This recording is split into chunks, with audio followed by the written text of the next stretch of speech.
Good evening and welcome to A Slice of Life. Today we're going to be discussing the wonderful world of the wild turkey. Scientific name is Meleagris gallopavo. With us to explore this bird is a state biologist, Peter Picone. Peter's been on before. Welcome, Peter. Welcome How you doing, aboard. Jim? Good evening. Let's start talking. How's it going? Oh, thank you.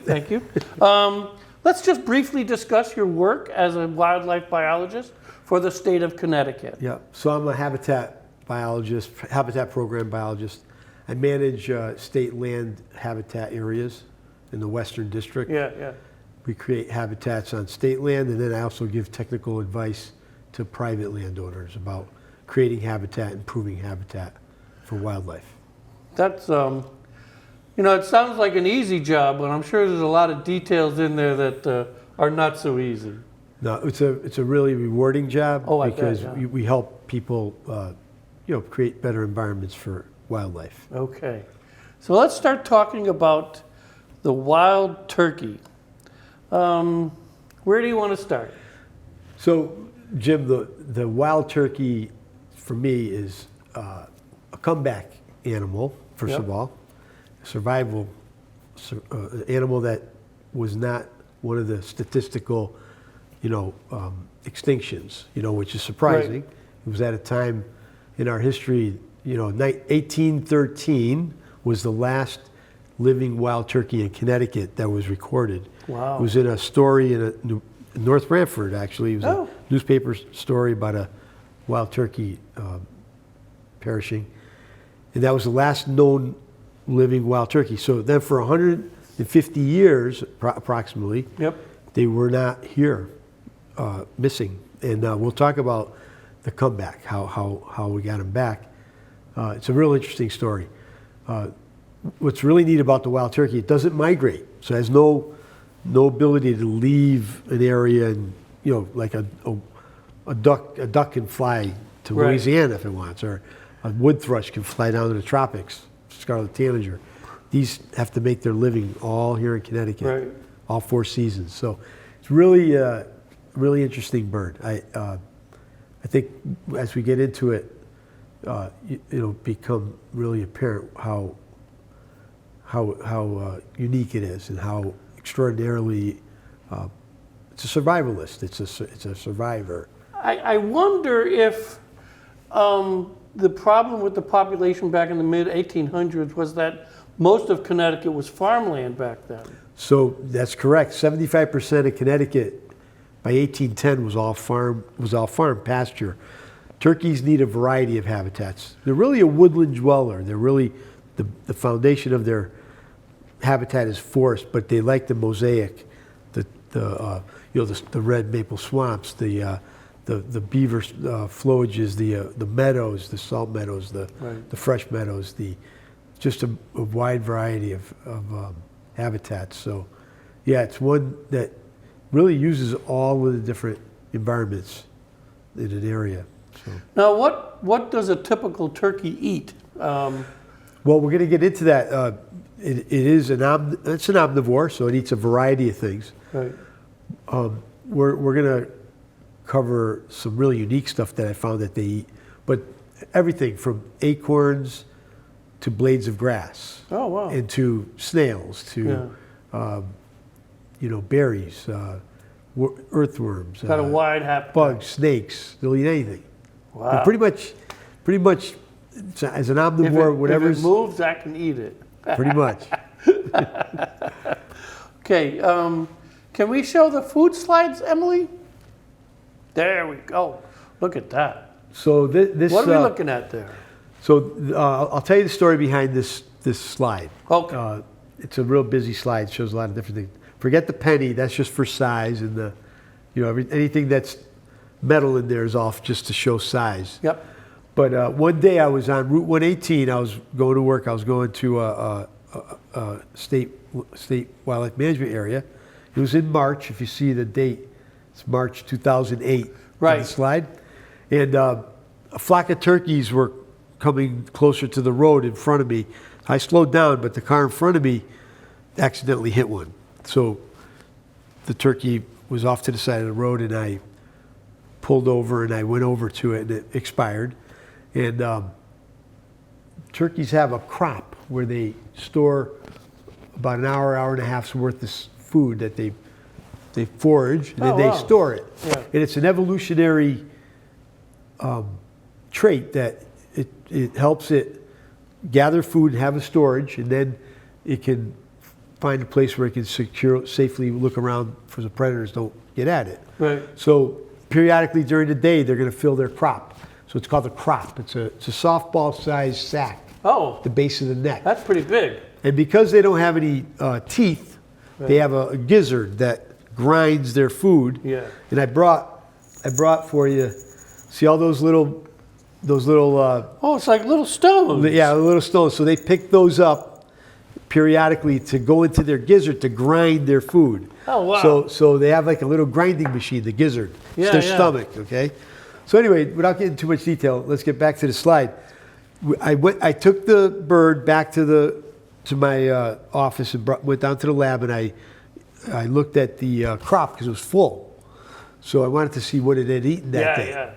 And so let's look to the upper right-hand corner there. There's a acorn slightly germinating there. You see the little germination coming Yep. out of it. The lower right is a black cherry, germinating black cherry seeds in it. They probably scratched them out of the ground. Yeah. And then on the left, most of that crop was full of skunk cabbage blossoms. Wow. And it was the majority. Yeah. And it took me a while to figure that out. I actually went back to the site and went in reverse, and I followed their tracks, and I found that they were eating the spadix, which is the blossom. Yeah, there's some insects in there too that it ate, cutworm. Yep. And so looking at their crop gives you insight to what they eat.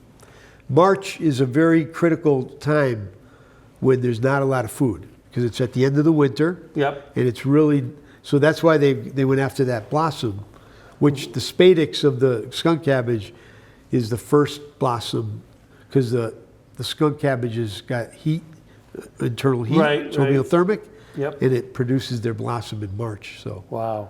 yeah, pretty cool. That's pretty cool. Do we think what's the population status now? Is that Population, biologists are turkey biologists. He actually retired 2 years ago, but the new turkey biologist, Will Cassidy, they estimate 30,000 as the general population. Yeah. They do send out surveys for brood surveys for the Right. poults to see hens with poults. And that's so that they get an index for the spring. I actually participated in this for several years in a row. Oh, good. And it's kind of like a little humor. I sent the guy, I think it was Michael Gregonis. Yep, he retired. I think I sent He's him retired, yep. Thanksgiving cards every Thanksgiving. Yeah. And after a while, I figured, well, I'm probably pissing him off or something, so I stopped doing that. But I got a kick out of it anyway. Yeah, so we'll cover this at the end. Okay. You can count the turkeys in your area. That's for poults, like hens with poults. Yeah. Right. And Okay. it gives an index for productivity. Because I don't know if you want to get into the biology of nesting, but Well, yeah, I would actually. yeah. So what's really interesting, they start actually. So they lay one egg a day, and they probably get 8 to 12 eggs is usually Wow. their clutch, but they won't incubate until the last egg is laid. So in other words, they'll sleep in a tree.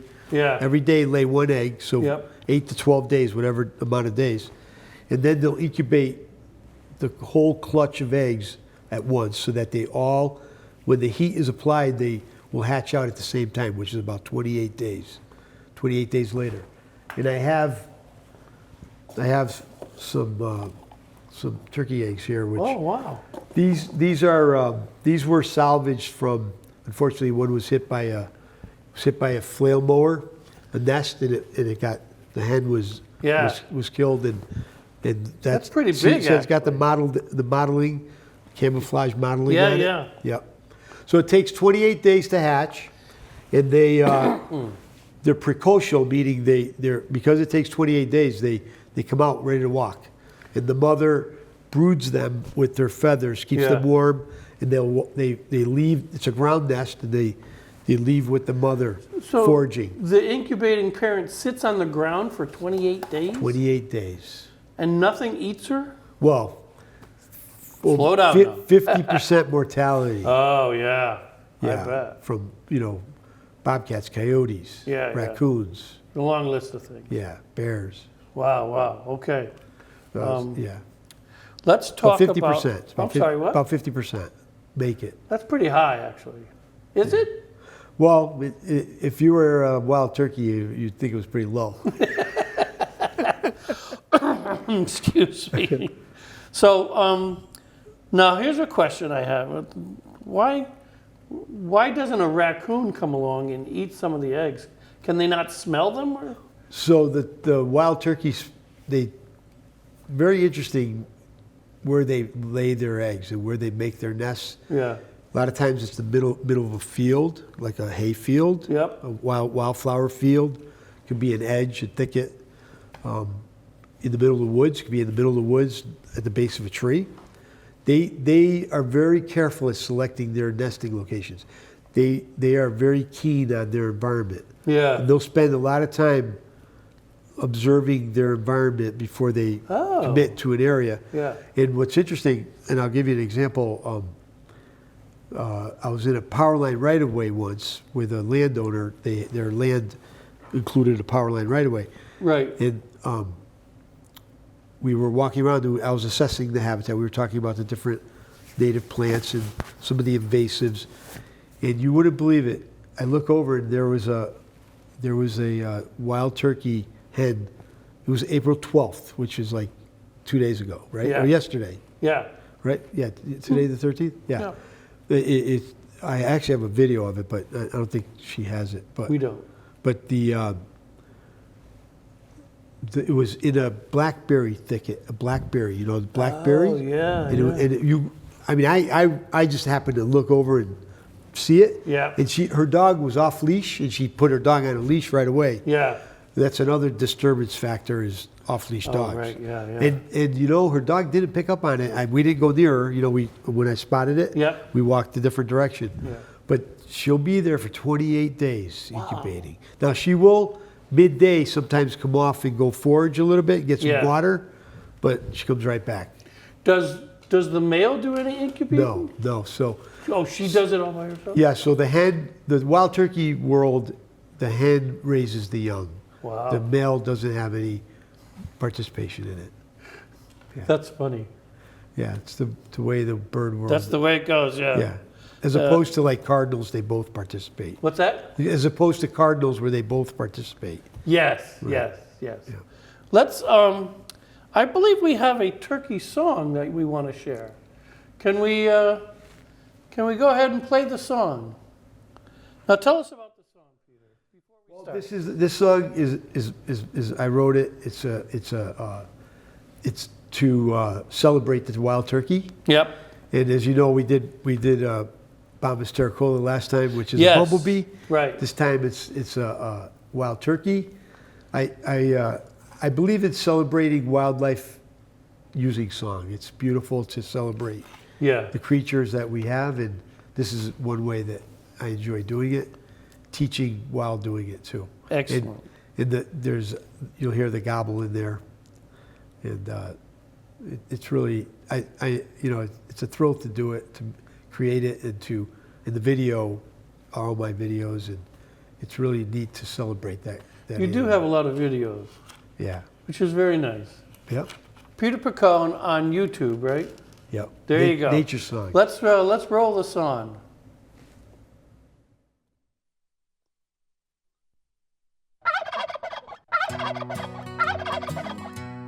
Out in the woods where the tall trees sway,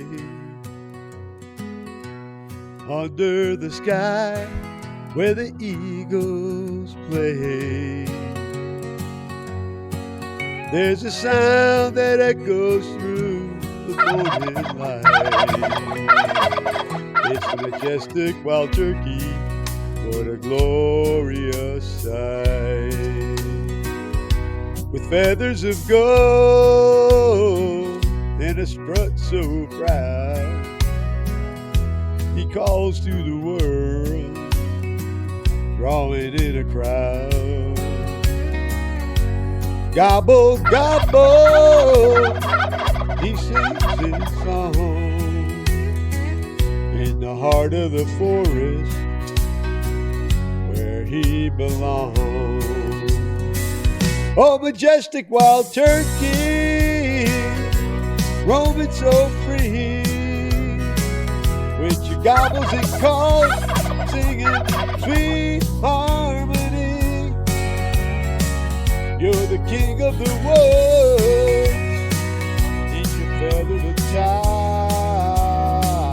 Majestic wild turkey, you set our hearts on fire. When the sun is rising, the world comes alive.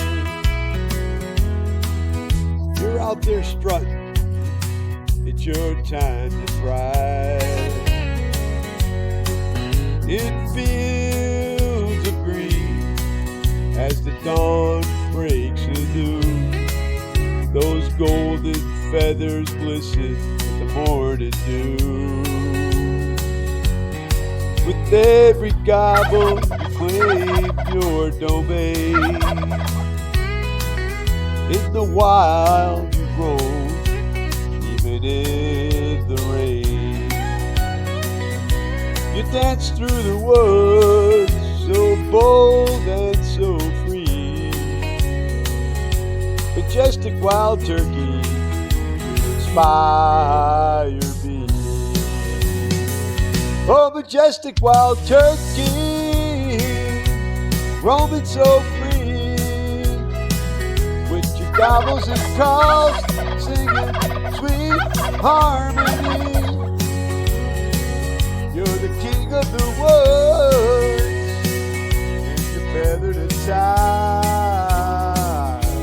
Majestic wild turkey, set our hearts on fire.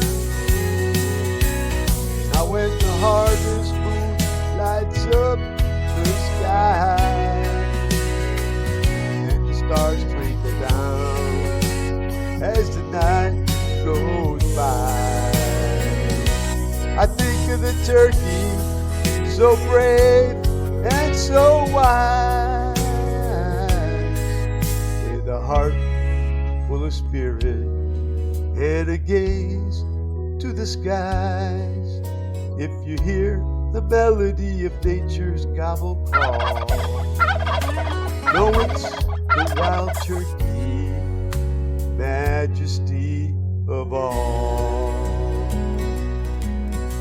So here's to the moments out in the wild, with the majestic wild turkey, the woods come alive.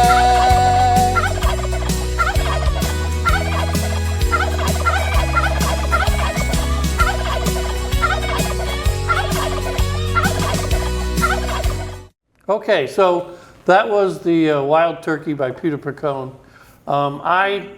I unfortunately have a personal story to share about turkeys.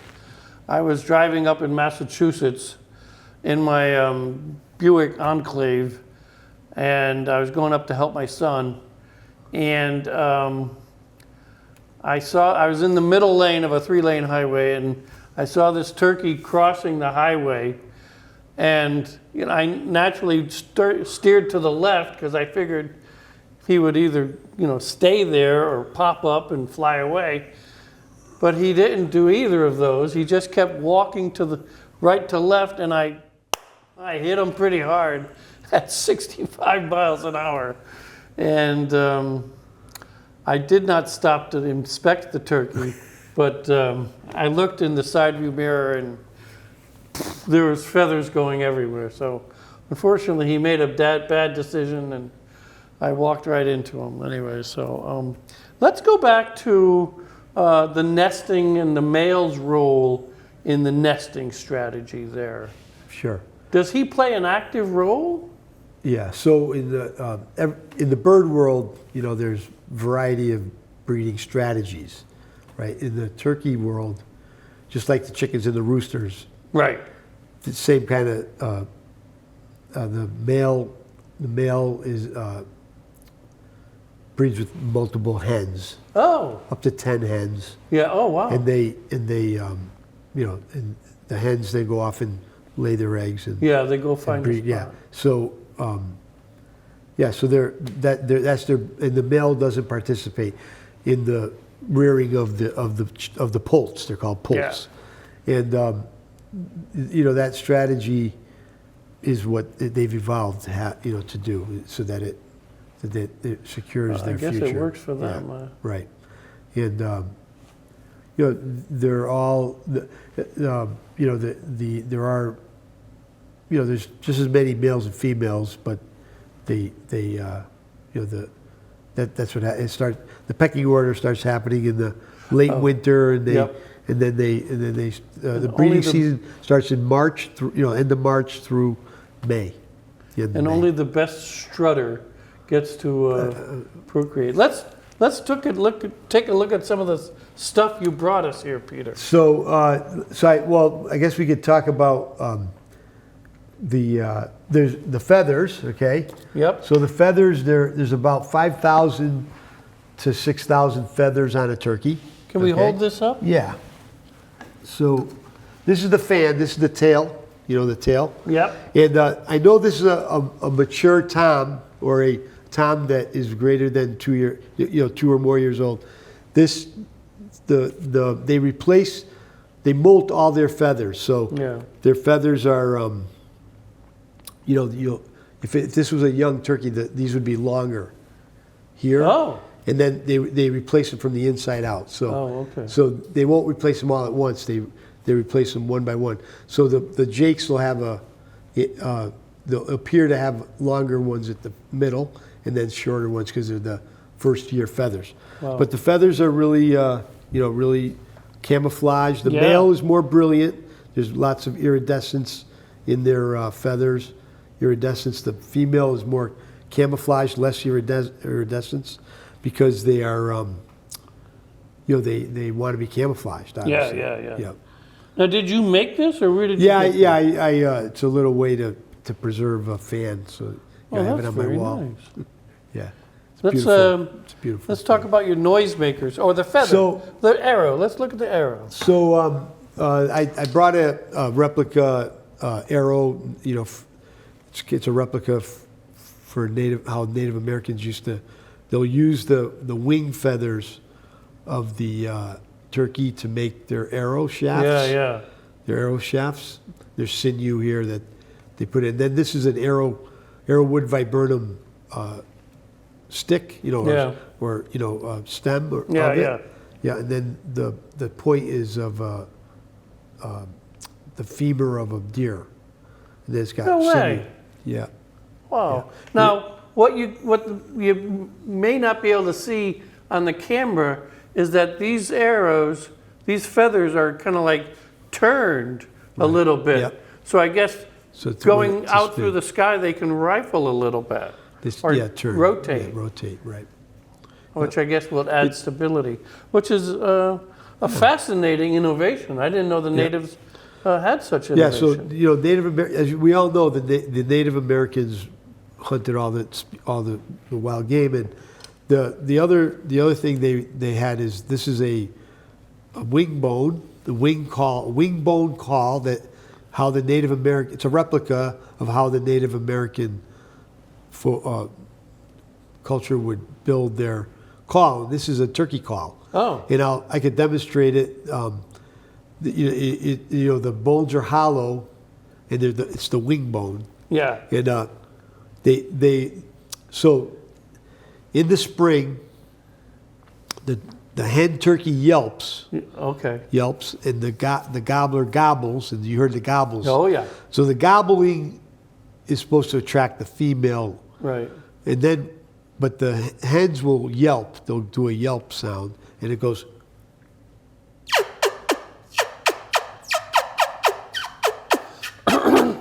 Wow. Not that great at it, but No, that now sounds great. There's the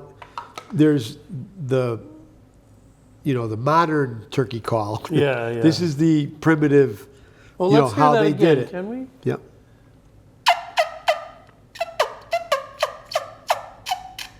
Wow. Yeah. That's pretty neat, Peter. And so the Native Americans would use it to call in. So the tom would hear that, Yeah. and they would, He would come come in, in, yeah. and then they could. Now, are Get 'em. you blowing into that? No, or- I'm sucking in. Oh, you're sucking it. Oh, okay. All right. Yeah, and the air is going this way. Yeah, yeah. But the way it funnels in Yeah, makes that yeah. neat call. That's pretty cool. Yep, yep, I never saw one of these before. yeah. And then the modern one, Let's go to the modern one. well, yeah. So the modern one is made it's a plastic with a Teflon stick here, and you can do the same.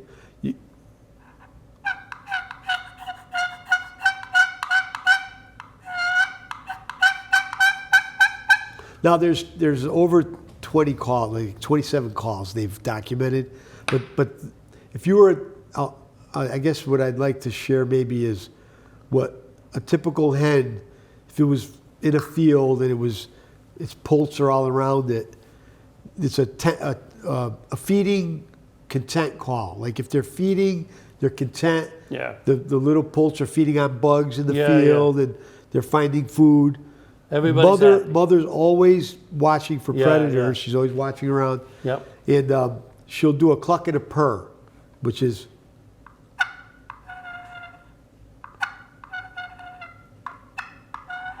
And that's the happy sound? it's a happy sound. The poults are happy. They're hearing the purring, the cluck, occasional cluck, Yeah. and they're all foraging. Yep. And then say, a bobcat comes in Yeah. view and they're Which is quite stalking. possible. Oh yeah. The mother will do an alarm call. It'll go like this. She'll go.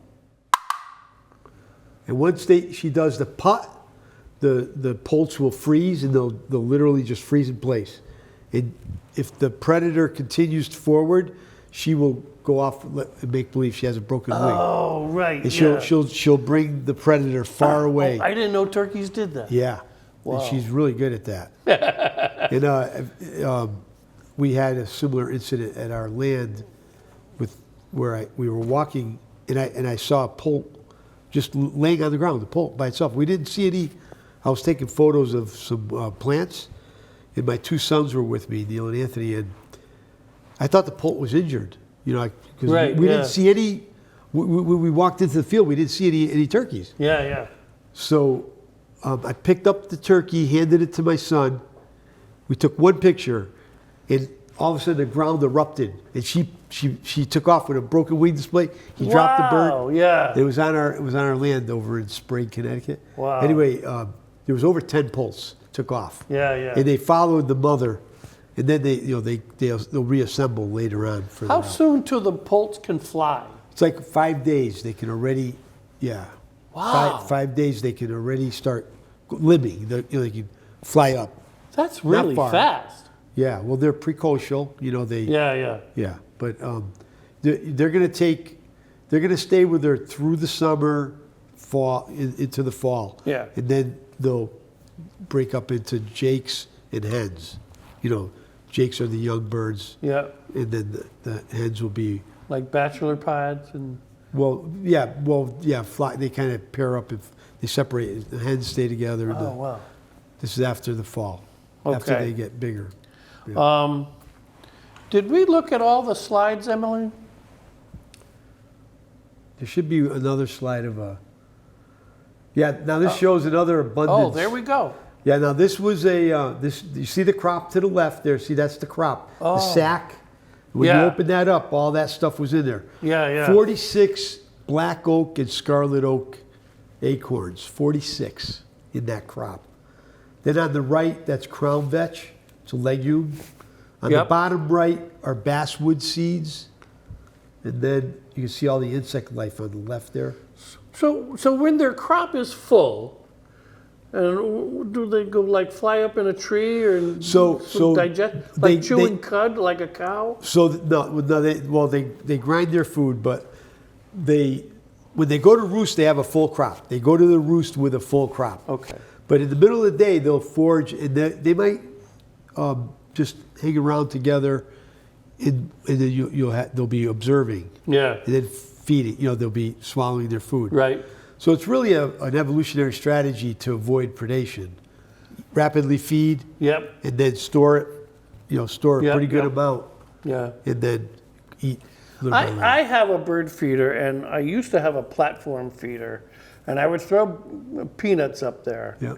And the blue jays and the crows would come in, and I counted like 10 or 15 peanuts going in before they didn't swallow. Yeah. They just They kept also have- stuffing yeah. it in there. They all have crops. Yeah. Birds have crops. It's to their advantage. So Yeah, they can yeah. store and then go off. So I just, Yeah. and unfortunately, then a seagull found out about the peanuts, and so Wow. I had to take it down. But that Okay. was fascinating. Let's talk about the wild turkey observation form. Who collects the data? What's the data used for? That kind of thing. So, the form is to get an idea of productivity. Right. You know, Oh. So what happens? The spring is the hardest time for wild turkeys. Oh, there we go. Because when they're on the nest, when they're on the nest, they could get preyed upon. Yeah. If it rains a lot, the poults, when they start walking around, they can get cold, chilled, and so spring is a very difficult time for them to get past. Risky for a lot of reasons, and then the temperature. Yeah. So the hen broods them, but so the form was our biologist, again, used to be Mike Ergonis, now it's Will Cassidy. Right. Collects the data, and it allows them, biologists, to get an idea of productivity year to year. What are How they're doing. Yeah, and then how many poults per hen.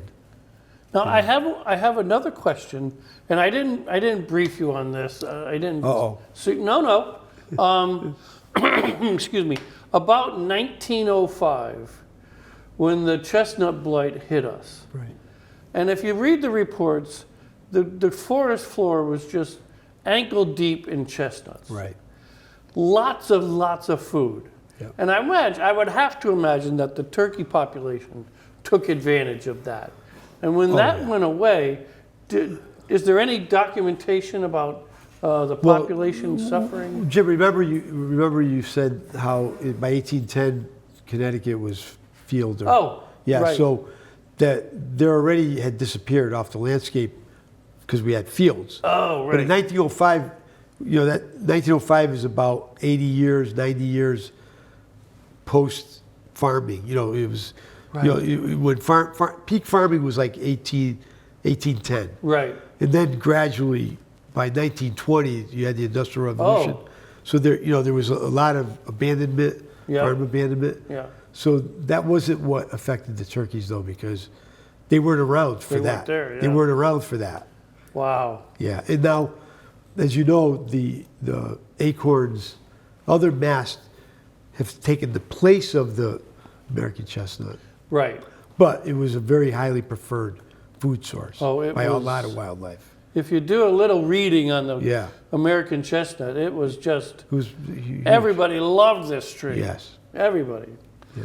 So at the end of each show, I like to ask what the public can do to either help turkeys or help you. Yep. And I guess the Connecticut DEP Wild Turkey Observation Forum is That's one one way way. that they could Yep. participate. Yep. The other way is creating habitat, Jim.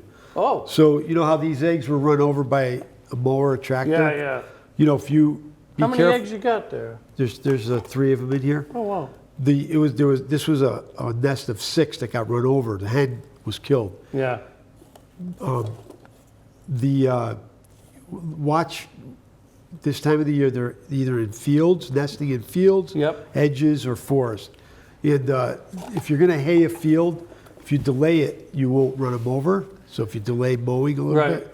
bit, that's one method. But putting variety of food sources, like winter foods, winter berry, Yep. chokeberry, Yeah, all yeah. the all the different persistent berries. Yeah. Yeah, and then acorns, a lot of people don't think of planting an oak, but oaks, you could have oak live 200 years, 250. Right. So any of the oak trees, if you plant, and pretty soon there'll be these resistant chestnuts are going to be coming out soon. Yeah, I've been following the Yeah. local branch for about 3 years, 4 years now, since I started actually. Nice. And they're getting close. Oh yeah. They're getting close. I had Jack Sweat, Yeah, the president great. of the local Yes. chamber here, Connecticut, and I had him on, and I said, I'm not going to ask her for a timeline because Right. I know it's kind of a nebulous thing, but by everybody all the articles you read, they're getting close, Yeah. which is very promising and hopeful. Yes. So Yeah. So creating meadows. These meadows not only for pollinators, but the poults, the little poults. yep, They need to get. They clean up the grasshoppers. All the, they're just loving insects. They're just yeah. out there foraging, and so a variety of so meadows are good for them. Yep. Habitat, winter Um, persistent foods. If I might put in a word for white oak, Yeah. what is it, Quercus alba. Very good. They are the host plant for hundreds of butterflies and caterpillars. And so Yes.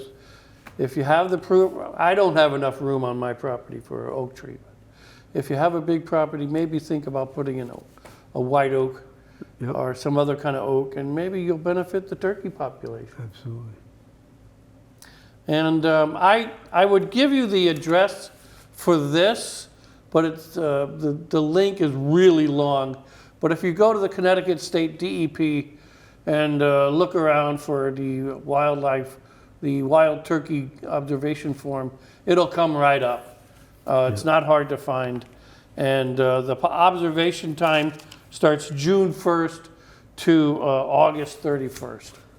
So there's probably a question I should answer that a lot of people wonder why they're called turkeys. Like why, Oh, And that's an interesting little I phenomenon. haven't thought about that. So the way history went, the Aztec Indians domesticated some of the turkeys Yeah. down there, and the conquistadors brought them back to Europe. They brought them to Europe, not back to Europe, but so it was domesticated. So it was initially the Aztec Indians befriended Right, them, yeah. made them friendly around there where they lived, but so when it went to Spain, somehow they got it confused with the guinea fowl, with the fowl from African fowl, Yeah. and guinea fowl, and they ended up calling it a turkey, and so it went to England, and then it came back to the United States as the white bird is the same. It's one of the only two domesticated birds from North America that went to the world to be Wow. domesticated. So that's why it was called the wild turkey. I mean, the turkey. Yeah, so, yeah. so it got a foreign country's name, and then came back. But yeah, it's interesting. Peter, I can't thank you enough for coming on. You're welcome. This is our show on wild turkey. If you have any questions, just see the email at the end, and I'll be happy to forward your questions on to Peter Picone. Peter Picone, wildlife biologist for the state of Connecticut. Thank you for coming on. You're welcome. That's it. Have a good night.